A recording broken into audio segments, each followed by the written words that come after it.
Bonjour, comment ils vont ceux-ci? Ça va bien? Il fait très beau aujourd'hui.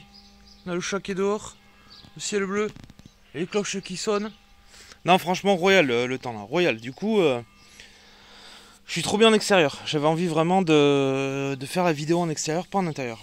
Bon, je voulais vous montrer un petit peu ce TRX4, mon TRX4, qui a reçu une petite mise à jour fort sympathique. Et on parle des ponts de chez Injora. Alors, obligé de faire une vidéo, vraiment, parce que tu vois, je devrais prendre le temps souvent de faire des vidéos. J'ai tellement de choses à dire, tellement de trucs que je fais sur les RC, mais je prends pas le temps. C'est la passion qui prend le dessus plus qu'autre chose. Et je suis teubé quoi. Franchement, je fais au mieux, mais bon. Voilà, comme vous l'avez deviné, j'ai pas pu faire beaucoup de vidéos cette semaine à cause du mauvais temps de la semaine dernière. Et puis en plus, j'avais de la famille pour rajouter à ça. Donc j'ai pas pu faire exactement ce que je voulais. Pour vous parler des ponts de chez Injora. C'est un pont, des ponts qui coûtent 75 balles, hein, les deux je crois, hein, donc c'est pas non plus donné. Mais alors regardez, l'angle de braquage est juste parfait. Il n'y a rien à dire. La finition, elle est au top. Les pièces passent dedans comme papa dans maman, il n'y a aucun problème. C'est magnifique, c'est vraiment magnifique. C'est un super pont. Et le déblocage des ponts fonctionne à merveille. Donc pour le coup, j'ai remis 3 servos sur mon engin. Ça faisait longtemps que je ne les avais pas mis. Pour le déblocage des ponts et la boîte de vitesse. Et puis vous remarquerez donc que je n'ai plus de fusion puisqu'il a cramé il y a maintenant 3 mois, 3-4 mois. Et j'avais vraiment d'autres investissements à faire sur DRC qui prennent un peu plus de place sur la chaîne. Et je lui ai remis un combo tout à fait classique, un peu mieux que le classique, le 1080 de chez Hobby-Wing, avec une petite plaque en carbone pour le soutenir, et le moteur du Sherpa, qui est là, que j'affectionne aussi, qui est pas terrible dans le Sherpa, à cause de la démultiplication interne du châssis, mais dans un TRX4, je vais te dire, à partir du 21T, tu commences à avoir quelque chose de bien. Ensuite, au niveau du cerveau, je lui ai mis le Team Coralie 72-25 et je vais vous dire c'est par choix que j'ai mis ça, non pas parce que c'est la dèche, et c'est vraiment par choix parce que c'est un petit cerveau en crawler qui marche très très bien. Je dirais un peu mou, mais fiable, et ça c'est ce qui est le plus important. Le système cantilever à l'arrière, donc cantilever, ce qui veut dire que c'est un bras qui va venir actionner l'amortisseur. En quoi c'est utile sur un crawler comme moi? D'une part, je peux mettre des carrosseries à benne, donc en gros benne creuse, parce que si vous avez les amortisseurs qui arrivent là, vous ne pouvez pas mettre votre carrosserie. Et d'autre part, ça vous fait, si vous voulez, un bel empattement, alors que le ressort est dur, la suspension est plutôt dure. Du coup, ça vous permet de bien grimper. Mais je vais vous montrer vite fait en 2-2, je vais vous montrer 2-3 trucs. Voilà. Et après, quand vous regardez un petit peu l'assiette de mon engin, hop. Voilà, je suis au sol, hein, vous voyez, j'ai rien, je peux appuyer, j'ai rien, par contre j'ai du débattement. Mon but du jeu en fait c'est d'amener cette partie là du châssis le plus bas possible, tout en ayant de la hauteur grâce au pont. Voilà, c'est ça qui est important sur un crawler. Vraiment très important quand vous voulez faire mélanger performance, enfin, c'est surtout performance, on va pas parler de réalisme là, ça sert à rien. Donc j'ai une Apsima CR6P pour le crawler. Là, je conduis avec le menton. Hein, voilà. Donc vous voyez, la vitesse 2 passe à merveille. Vitesse 1. Vitesse 2. Voilà. Sur le TRX4, je préfère passer les vitesses en roulant. Parce que le cerveau il prend moins cher. Si tu le fais à l'arrêt, le temps que la vitesse passe, ton cerveau il est en train de forcer en attendant que la vitesse passe. Je sais pas si j'ai les ponts bloqués. Donc pour les ponts, je me le suis mis là, tu vois. Ici, je déverrouille le pont. Ici, je verrouille le pont. Là, pareil. Et alors, c'est un système qui est assez sensible chez Traxxas. Il suffit que tu aies un peu trop de graisse dans le pont et ça marche plus. Et les Injora font vraiment très très bien le taf. Et c'est vrai que sur ça, j'avais un petit peu peur, mais au final, non. Donc, je vais vous montrer les ponts débloqués. Donc, c'est une côte. Hein. Bon, bien sûr, les vidéos, on voit jamais la pente, mais elle y est. Je vais grimper. Donc là, je fais pont débloqué. Vous allez voir le travail des ponts débloqués. Attends, je vais mettre hors de l'ombre. Hop. Là je monte. Vous allez voir qu'il y a un moment. Voilà. Ah quoique. Voilà. Ah. Bah tout à l'heure je suis pas monté. Je voulais vous montrer. Je vais le prendre un peu en travers. Voilà. Donc là les diffs fonctionnent parfaitement. Si je recule maintenant. On va bloquer les ponts. Voilà. Et maintenant,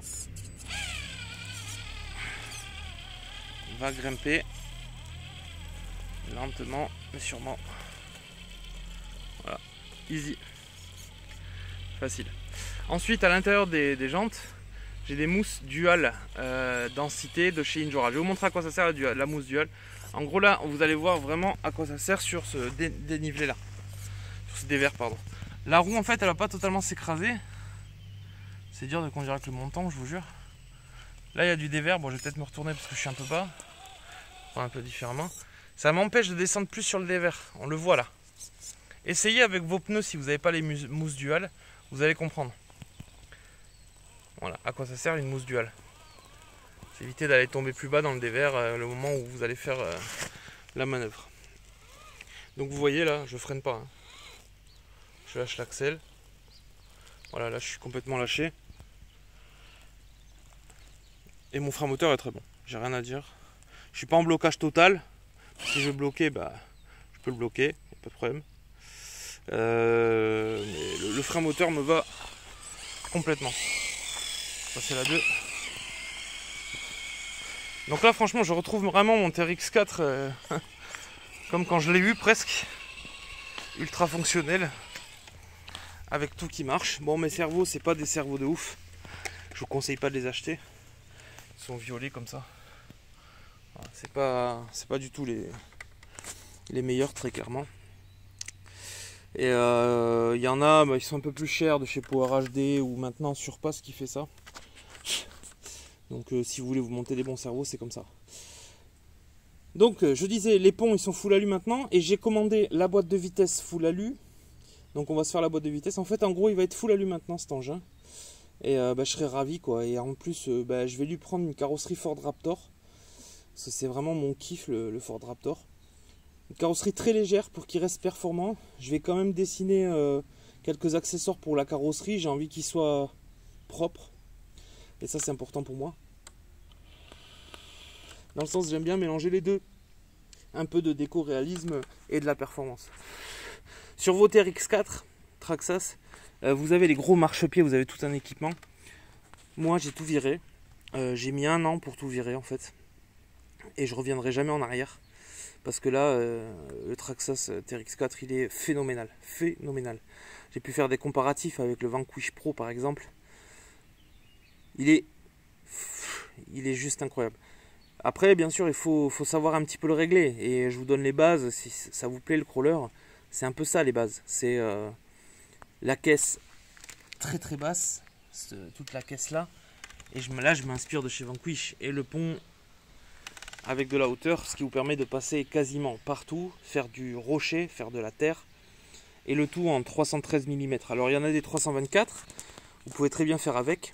Moi c'était vraiment pour la recherche de carrosserie, parce qu'en 324 il y en a beaucoup moins qu'en 313, et sachant qu'un 324 est pré-percé pour le 313, donc vous avez vraiment pas grand chose à faire pour le passer en 313 mm, si ce n'est le remplacement des liens qui sont en dessous là. 2 liens pour du 313, il n'y a pas de quoi pleurer. Et ensuite au niveau des pneus, j'ai les Proline Hyrax, hein, les fameux. Alors c'est un pneu qui est très capricieux. Déjà il met beaucoup de temps à se roder. C'est un pneu, il lui faut du poids, vraiment beaucoup de poids. Et seulement après tu commences à avoir ses capacités. Avant ça, t'as rien. Franchement, c'est un pneu neuf Hyrax, c'est pas fameux. Si t'as des Canyon Trail de base, pour nous ici, il fait partie du top 5 des meilleurs pneus, le Canyon Trail. Alors on parle vraiment loisir, hein, je mets pas du tout dans le lot ceux qui pratiquent RC Crawler Family ou des gros rouleurs de crawler qui ont l'habitude de tourner avec du KLR ou mince, j'allais oublier, ou du Pitbull ou d'autres pneus comme ça. Ouh là là, il est pas content. Mais en tout cas, moi j'ai réussi vraiment à optimiser ma machine avec ces pneus là, ce qui fait que quand j'arrive dans le caillou, l'engin il a une facilité redoutable, ce que n'a pas le Canyon Trail, parce que le Canyon Trail il est super pour du bois comme ça, tu vois. Pour du bois comme ça, c'est fantastique, pour la terre c'est fantastique. À partir du moment où il rentre dans les cailloux, là il va falloir commencer à modder le pneu, à mettre... Enfin c'est compliqué. L'Airax lui il est plus polyvalent là-dessus. Et avec du poids et des mousses duales et beaucoup de poids par contre, hein, parce que du coup par jante, je suis très lourd. Hein. La jante est très lourde. Vous la trouvez, hein, c'est encore une Injora. Elle est ultra lourde, avec des poids en laiton dedans. Et ben là, il fait le taf easy. Donc voilà, je vous le recommande à condition que vous puissiez mettre du poids dessus. Mais c'est vrai que du coup là je les préfère au Canyon Trail à cause de leur polyvalence. C'est dur à dire, hein, parce que le Canyon Trail il reste dans mes favoris très largement. Voilà, et puis je vous conseillerais toujours de mettre un petit fusion, à oublier une fusion dans votre crawler si vous voulez vous faire plaisir. C'est un électronique ultra redoutable dans votre engin. Moi là je l'ai pas, mais je vais faire la saison comme ça. Si vous écoutez jusque là, 8, 9, 10 juillet à Mourinx, Festoche RC avec moi et tout le monde, rassemblement crawler sur un terrain immense où vous allez pouvoir faire du crawler tout le week-end et de la piste et du drift et voilà, se voir, boire un coup, profiter de la vie, surtout que il n'y a pas le Covid cette année dans le sens administratif. Donc voilà quoi. Et donc bah, si vous voulez voir en vrai, il sera au festival Festoche RC.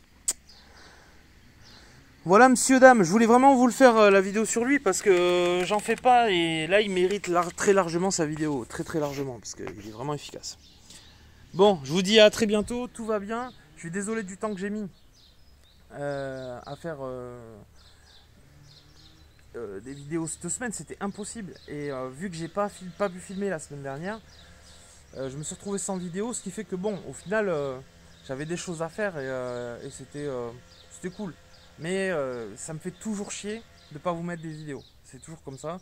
J'ai toujours envie de rouler, j'ai toujours plein de trucs à faire. Et en plus de ça, le paradoxe, c'est que je taffe aussi à l'atelier. Comme si j'aurais pu faire 15 lives là. Sauf que j'avais pas le temps. J'avais pas le temps de faire un live. Il fallait que je bosse sur les voitures. Là, on a le X-Max de Arnaud à réparer, le Kraton de Arnaud à réparer. On va swapper le Skitter avec un moteur de 1700 kV. On va regarder le Python à Arnaud aussi. Bref, il y a énormément de machines à voir à l'atelier. Et j'ai perdu 3 jours là en fait de taf. Voilà. Et j'ai pris ça sur moi, j'allais oublier. Donc voilà le pare-choc aussi V2 qui s'installe directement sur l'arrière du Chronos. Merci pour les commandes que vous faites les gars, vous êtes quasiment tous les jours à m'en commander. Encore une fois je suis obligé de refuser, il faut me comprendre dans le sens temps. Mais je tiens à ma barre, c'est-à-dire que je fais 2 par 2 maintenant, 2 personnes par 2 personnes. Ça me coûte 4 jours, 2 personnes à peu près, parce que des fois, là en ce moment, on me demande le kit complet du Skitter.